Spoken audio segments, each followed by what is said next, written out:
Uh, the one thing about this episode that really came to my attention was, dear God, all the plots. It was a very plot-heavy episode. Yeah, so it's like, I think the writers are thinking, so what is the best way where the episode is staring at plots most of the time, but get away with it? I'm gonna level with you guys right here, right now. I didn't really like the episode that much. It was kind of a roller coaster for me. I think the only upside to the episode was the song that Apple Bloom sang. Yeah, that really helped this episode along, but I liked it in general as it's a development episode. You have to see it. Yeah. For me, you have to see it. I have to see it the way what it's for. What's the purpose of this episode? Well, the purpose of this episode was to take what we got in Crusaders of the Lost Mark, okay, and then go, okay, well, what's that going to look like? And take the group from the end of Crusaders of the Lost Mark to what we're going to be doing with the CMC in the future now that they don't have that one common goal. Now they've got several different goals that they're going to be more independent with. They're still going to be the CMC, and they're still going to help out, but they're going to go more into their own interests. Something interesting about this episode was that we didn't actually see any of the main six make an appearance in this episode. I think that's the first time that's happened. Nobody came in. No. I think that is the first time that's ever happened. I saw something. Yeah. I think Starlight's plan actually worked, and she managed to kill them all. Or they're just. I mean, Big Mac was in the episode, so that was pretty cool. Yeah, but again, he's not a main. He's not a main character, but he's still. Says you. He's not the main lead. He's not in the main six leads. He's a secondary character. Still important, but not tier. Yeah, like Applejack. Anyway. Kidding. Anyway, I think it's good to have them have their own kind of independent goodness. It works well to not drag the main six into every single episode. This was a good. It would have been, because a lot of times it feels a little shoehorned in sometimes with some of these CMC episodes when they throw in a main six character. Yeah.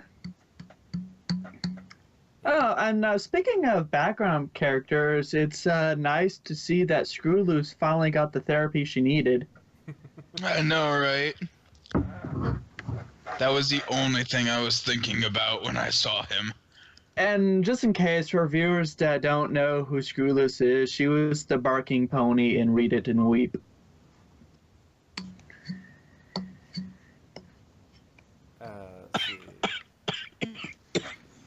I thought the mountain climber square dancing bit was fun. That was nice. That was cute.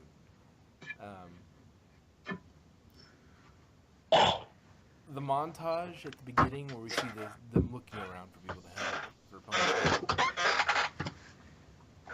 It's good for moving the plot along. The 80s synth is a little distracting. Now, as far as the plot goes, when it came to the point of, she went to the ballerina studio to try out, I was thinking, really? Ballet? I mean, that seems like a Sweetie Belle thing, but not really an Apple Bloom thing.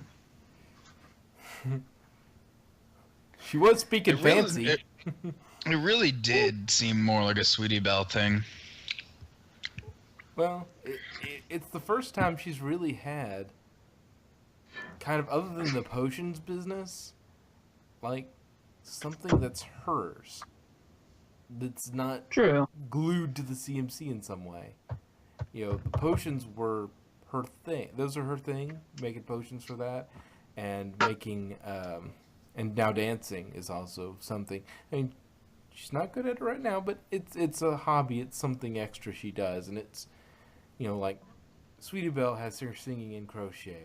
Scoots has all her extreme sports, and so now Apple Bloom has potions, which they've never really played it real heavy into her character. They've had some episodes introducing it and whatnot, but now they have she has other things she's interested, potions, dancing, that sort of thing. So it's nice to see her get a little more something Bippity boppity boop. something more than apples. So yeah, it kind of built the character a little bit. Yeah. And she did technically make an apple from the potion. Yeah, it's technically apple related, but apple. I sell apples and apple related accessories. No, God, please. No. Dang it, No. Sweetie Belle. Oh, God. That filly ain't right. Anyway, well, Bicep shows that the clubhouse changes dimensions based upon the rule of funny and convenience. I know, right? He's facing forward and can barely fit in it, width-wise, but then can easily turn sideways in the same space.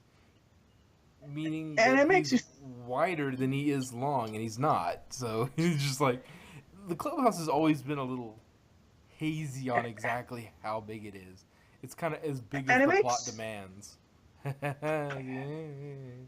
Yeah, and it also makes you think of how they got him through the door in the first place. That was my very first question when I saw that. I was just like, how did he get through the door? Actually, I'm thinking they just took a crane and took the roof off. Jeez.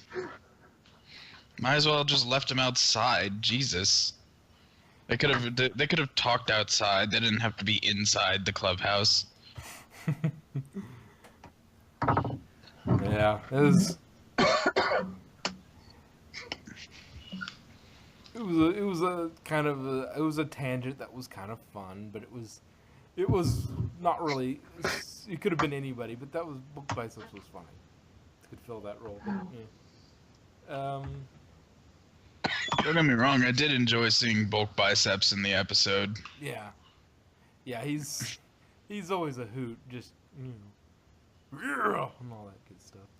Yeah, it's nice to hear him say something other than yeah. Yeah. Yeah. I'm terrible. Anyway, it also relates to the growing part that happens to most groups of young friends. They want to try new things, and sometimes that means something different. That doesn't mean you can't still be friends. Also, you appreciate the time you spend together better. That's kind of what it's getting at, because kids around this age, if they've been actually watching it since they were kids, they're probably starting to get into that time period where they're starting to get into middle school, and interests are starting to diverge. People are getting into sports and different activities, and they're growing apart a little bit in their own way. I mean, some do stay together, and they're like, oh, let's all do this together, and they're all interested in it, and that's fine. But sometimes at this point in their lives, if they're still watching, middle school, because middle school, late elementary school, they're starting to really get into things that that are different. They're not all the same thing.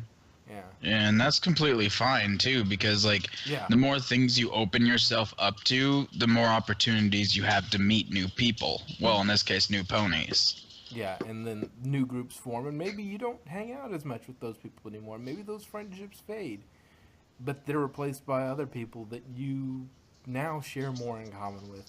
Because maybe your friends you had when you were 5, you have nothing in common with anymore. You may still be friends, and you may still see each other for once in a while. You may be neighbors or whatnot, but maybe your interests are just too different. You have nothing in common anymore, and it's sad, but it happens, and you need to kind of be okay with it. Things happen, and you transition to different groups of friends. Especially especially at the middle school and high school levels, you definitely get some reshuffling of the friendships. Yeah, I'm into world domination and you guys are not. Wait, you're into world domination too? We are gonna be the best of friends. Oh man, that's so cool. And you see, I'm an agent of the world government here to, kind of throw wrenches into your plans.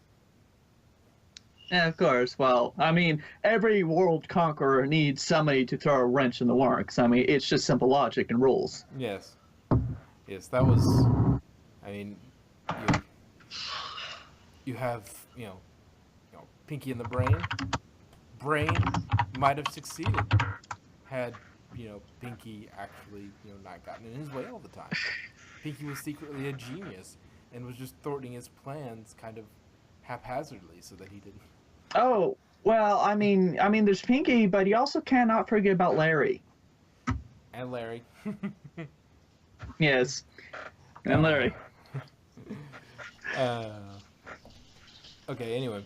Moving on, the song. Good song, I liked it. I think that was a pretty common reaction to it. Most people seemed to approve. It was very good. MLP always does a good job of not making songs that makes you want to cringe for the most part. I don't know, I mean, to this day, I still have not heard Spike sing the Wonderbolt, that Wonderbolt song. Yeah, but that was meant to make you cringe. That was the whole point of it. Yeah, that was the purpose. To this day, I still have not heard that song, and I never will. Let me cue that up. Oh, please, for the love of God, no. Gotta avoid that due to copyright reasons, although technically, yeah.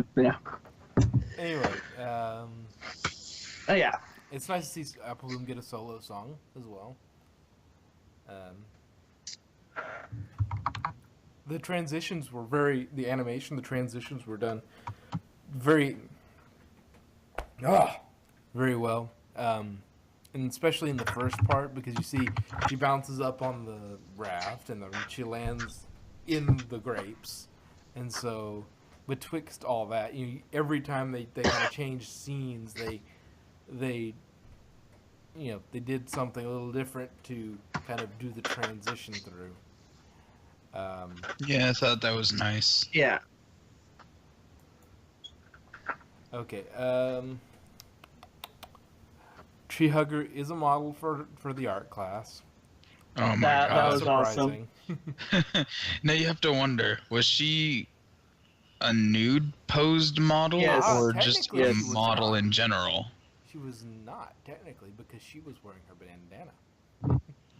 Very true. Well, yeah, technicality.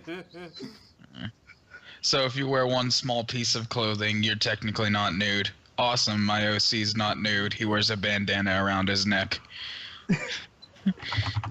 Yeah, I mean, but technically, I know this sounds strange. I'm pretty sure somebody would like to see like a naked guy than in a banana hammock. I'm pretty sure that person would not be me. Moving on. We get Salvador Dali, Picasso, and Andy Warhol make a cameo. The art styles. Yeah, I saw those. Kind of the Cubist. You have the Warhol style, kind of what he did with Marilyn Monroe, and then you had Dolly Pony doing what was that piece called? It's the one with the melting clocks. It was basically that. And there was a few other ones. There was a few other ones mixed in there too of his work. But that was nice. I like that they put that in there. It's also nice to see that Silver Spoon and Diamond Tiara are making friends. We saw that in the pie baking class. Yeah, I saw that. That was cool. Yeah, it's good to see that they're now making friends outside of their little dynamic duo. So some minor growth in the background, but it's nice to see. Yeah. Towards the end, we see she's thinking about all these activities, and at the end, shows us 4 circles of different activities.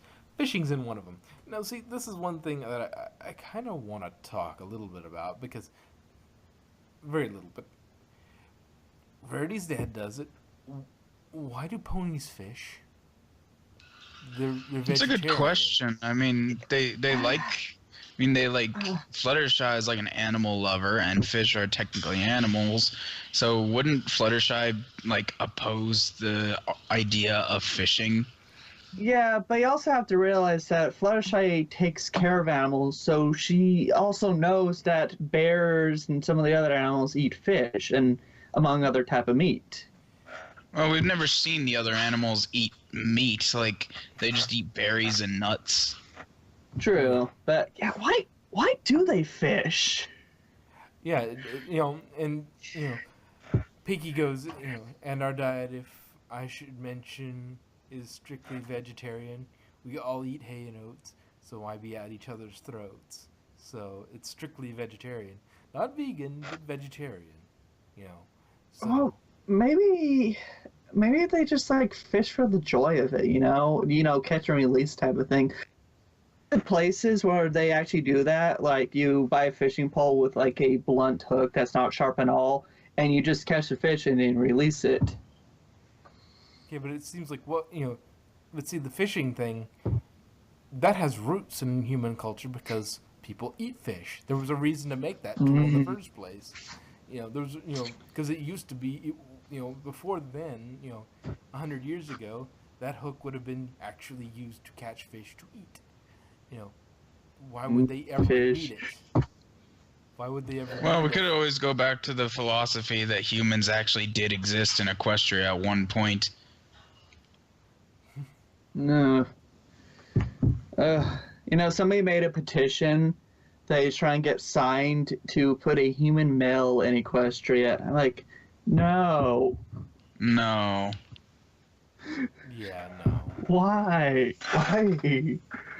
See, I always believed though that there was a point in time where where like humans did exist in the world of Equestria, and I believe that they went extinct or something, and like No Pony just like talks about it because you have to figure Go on. You can continue. Oh, I was gonna say because like you have to figure if Lyra, like if they always say that Lyra is like studies anthropology and everything and the study of humans, then like humans had to have existed at one point. But have they ever referenced that in the show canon? No. So it's not even, that's not even really evidence because that's fanon built on fanon. Yeah. But like the whole fishing idea, like.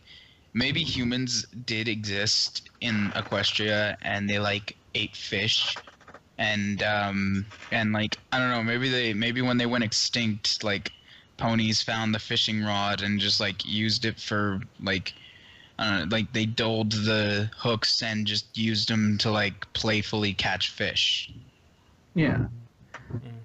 And as I was saying about, being a human in Equestria is I think what really sets the show apart, other than good writing and good animation and all that stuff, from other shows like it, is it doesn't have a human in it. I mean, if you look at it, like the Care Bear shows way back then, they had a human in them. They weren't really that great, and even My Little Pony in the past had humans. Yeah, I mean, but their generation wasn't that bad, but at the same time wasn't that great. Like, humans in it didn't really seem like main characters. They just more seemed like plot devices. Or just kind of like Spike. Yeah, they're just... Yeah, like Spike. They're a pair of pants that the viewer puts on, Yeah, I mean... You don't need that. Just have them be ponies. There's no reason to have the humans in there as well. And it always comes back to me. This is something that annoys me, is putting kids in kid shows. Kids don't want to watch other kids. I know. I think like the big reason... I think that the big reason is like studios think if they can put a kid into a like show, for example, My Little Pony, they think, well, I mean, a kid can't really connect with a pony, but they can connect with another kid. But see, that's the thing. Is I don't think, at least from my experience, and there's one very key example of this that I will go through that ruined a franchise for me, and I stopped watching it simply because they did this. Okay, kids don't necessarily want to watch other kids in shows. Little Ponies, fine, you know, that Yeah. sort of thing. But they don't want to see other kids in their media. But adults, they like to see, you know, teenagers, adults, that sort of thing. Don't really want to see other kids because they get annoyed at other kids or something. Yeah. You know? And the big example I always use with this was, I'm the eldest statesman on this right now. Well, anyway, I'm always the eldest statesman to you, and because Doc is one, so not technically. Yeah, But but I'm not anyway, that getting on, far away getting- from your age. But Not that if far we- away from your age, Madrock. But if we go Yeah. into, I don't know if you guys remember Power Rangers Turbo. Oh Oh, my dear god, God. Power Rangers Turbo. That was the reason, and I stopped watching it. Okay, you got to realize, it came out like I was in elementary school, like kindergarten or something, when Mighty Morphin came out. Okay, when Mighty Morphin came out, you know, it was really cool because it was unlike anything else we'd ever seen at the time, because you know it hadn't really been over on our shores, that sort of thing. And so I really loved Billy. He was my favorite character, you know. And so, you know, when in Zeo, when he stepped aside, but he was still in the show, I was still interested, and it was still good. Tommy was there, and they had a few others that were still there. That was good. It was good. It was nice. Then they went to Turbo, and was it Rocky? Whoever was the Blue Ranger at the time got hurt, and couldn't. continue the Yeah, I Ranger remember duties. that. And the little kid heard about Rangers, and so they, instead of saying, "Kid, shut up about Rangers, don't talk about it," they frickin' make him a Ranger, and it's so stupid, and he's so annoying. I just remember Oh Yeah, my- that's hating another- him, and so That's another thing I don't get. Why is it mostly every single time when a kid is added into something, why are they always annoying? It's like a rule that says, okay, kid, if you're gonna be in the show, you must be annoying as hell. because they don't know how to write kids. And provide absolutely no help. Yeah. Yeah, I didn't want to see that. Yeah, that was really annoying. But Yeah. going off that was I my honestly tangent. am thinking back to it. I think that was literally the last time I ever watched Power Rangers, and that's because it was ruined for me. Yeah, and I think that was one of the biggest things because I never watched it in space, which was right afterwards. And you know, I'll watch some there's some things out there that you can watch, like History of Power Rangers by Linkara, and I'll watch that occasionally, but I'm not going to watch it ever like consistently and thoroughly. I don't know that I'll ever watch it. And again, it gets hokey too, and you know I've well past outgrown that. But it's sometimes funny for nostalgia, but it's not. I wouldn't go out and watch. Like in Yeah. my opinion, Power Rangers became predictable. Yeah.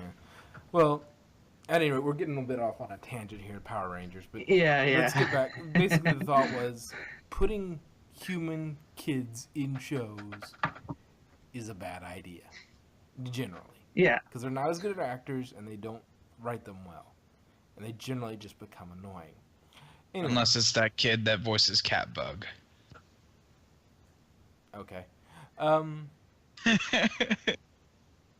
And this goes back to the fishing. Okay. Yeah. Some others have mentioned. God, how did we get all that from fishing? Weird thing to put in a show, humans in the show, and then we got off onto Power Rangers and why you shouldn't put kids in TV shows. Anyway, tangents. Crack the whip. Get back on task. Some others have mentioned this, but dangling a recital in front of a first day student is a little reckless. It's like, we won't put you in it tonight, but maybe the next recital. That's how you handle that, not just, oh, yeah, if you're good enough, we'll just throw you in there. What? I know, right? Apple Bloom is obviously trying to fill the void in her purpose left by the CMC seeking other pursuits because she hasn't developed a strong self-identity yet. She sunk all her identity into the CMC, and and Sweet Apple Acres in the CMC. That's where her identity was. It was an outside kind of focus. You have to wonder. Now she has to. You have to. Build her Oh, own. go ahead. Sorry. Yeah. Now she has to build her own. Okay, go.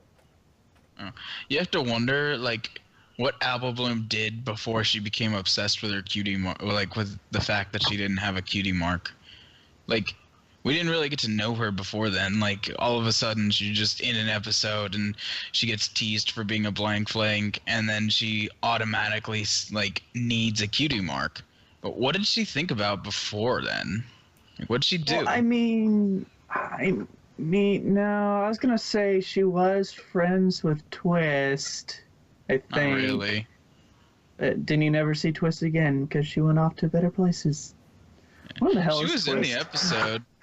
She, like, I think she was there when the pie, in, like, the pie baking scene.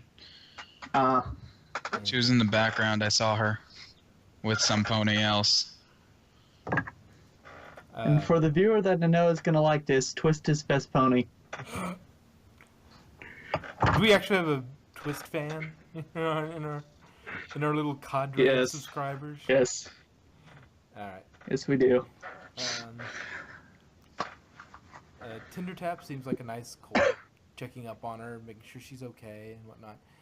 But see, that's the thing is there are so many just like generally good cults. They're all not either background characters or snips and snails. Like there's no good boys. You know, there's Tinder Taps is actually a decent guy. He's not, he's not a jerk or an idiot like Snips and Snails, and he actually has personality. I mean, we had, Pip, and he was good, but he was like one episode, and his, it was just kind of, everything was kind of thrown on him. It's nice to see more young male characters in the show where they're not going to all be Snips and Snails. We're now kind of just reaching balance of good male characters to bad male characters in terms of young characters. So I thought that was nice. Yeah. Another big lesson that came out of this episode,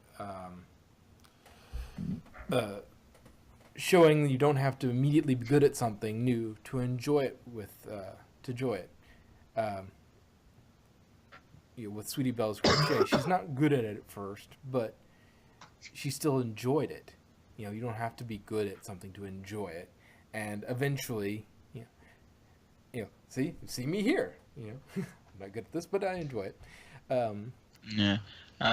What I liked was when Apple Bloom and, oh god, I can't think of his name right now. When they were on stage performing, I liked how when Scootaloo dropped the background, but with her bungee jumping, I liked how there was an instructor there with her. Yeah, that was actually one of my just like next few safety points. first. Yeah, they actually threw that in. It's a very subtle thing, but I like it. I like it a lot. The quote I was going to get to next was, it's an exchange between Sweetie Belle and Scootaloo. Well, you don't have to be good at something to have fun, and being good doesn't always mean you will. So being good doesn't mean you always enjoy something, and having fun doesn't mean you always have to be good at something. Upon seeing Apple Bloom, in the clubhouse with all the paper, All soloing and no crusading makes AB Applebloom go something something. Go crazy? Don't run to do. I think she's been taking too many lessons from Twilight. She definitely seems to be the Twilight of the group in terms of freakouts. She really does. She loses it a little too easily. I think she just had too much tied up in the Crusader identity, because that was all she had besides being an apple. Yeah, and so now she's getting a little more tied outside, so she's not as thrown as quickly as she was with the other thing. I'm curious to see if Applebloom will continue dancing, or are we going to see further? Is this going to be developed, or are they just going to have it as a a throwaway plot line? Is this going to be just? What I think is hilarious is I remember the first time when the Cutie Mark Crusaders performed on stage, and they had Scootaloo doing the singing, Sweetie Belle making the dresses or the outfits, and Applebloom was in charge of the choreography, but she was horrible at dancing. She more or less did kung fu. Yeah. So I think that's hilarious how now they're like saying how she takes an interest in dancing, when way back then when she was doing choreography, it was god awful. Yeah. Let's see. Tinder taps pointing at your flank to strangers is a little weird. In the background. I know. Yeah, I'm sorry, but that picture you have up just makes me laugh. Yeah, I mean, I guess that when you post Cutie Mark, once you have it, you kind of understand the excitement. Well, you just kind of shrug it off, but it's still a little weird. True, but it's not just that he's literally lifting his ass into the air and pointing to his flank. It's the other ponies' expressions on their face. It's like, oh my, you're a little bit too young, kid. No, it's more like, you're being weird. Don't do that. That's what I read out of it. That's a thing that's happening. That's kind of the emotions I read, but, it's like, you're weird and that's a thing that happened. Also, more shipping to commence with the Tappelbloom or something like that. Or Tinderbloom or Apple Taps, something like that. Apple Tap seems a little bit wrong. I don't know why, it just does. The name Tinder Taps is a little off, but I'll leave that to you. But I never really looked at it that way until you guys said something. Welcome to Crunchy Monkey Studios, where we make you question your life. You obviously have never spent a day with stand-up nobodies. Do you make God, chocolate pudding in your group kitchen chat at midnight because you've lost control of your life? No, because instead we just decided to go on midnight drives down to Del Taco and terrorize the town. Oh, stand-up nobodies. My group channel is so out of control. I need to get it more under control. Well, I guess that's all I've got. Any final thoughts? I thought it was a good episode for character building. It wasn't the funniest episode ever. It wasn't the best episode, but it was really, I think it did a good job at what it did. What it was designed to do, it effectively carried out what it was supposed to do. It did a good job of it. It had a good song. There was good detailing in the background, and it was just It was a good episode, in my opinion. Other people can disagree, obviously, but Yeah, it wasn't bad. It wasn't a bad episode. I mean, I now would that definitely, Go for it. I would definitely call it a filler episode, but it wasn't bad. It's not a Yeah. filler episode; it's a development episode. Like, yeah, now that you've like explained that it was more or less a development episode, like for post CMCs, I can kind of see how the episode is, worth something. Yeah, it's not supposed to do anything grand. It's not supposed to do anything super huge, but it's just It's a transitional episode. It's something that needs to be done to move their story forward. Is all I'm getting at. Yeah. Punish rule.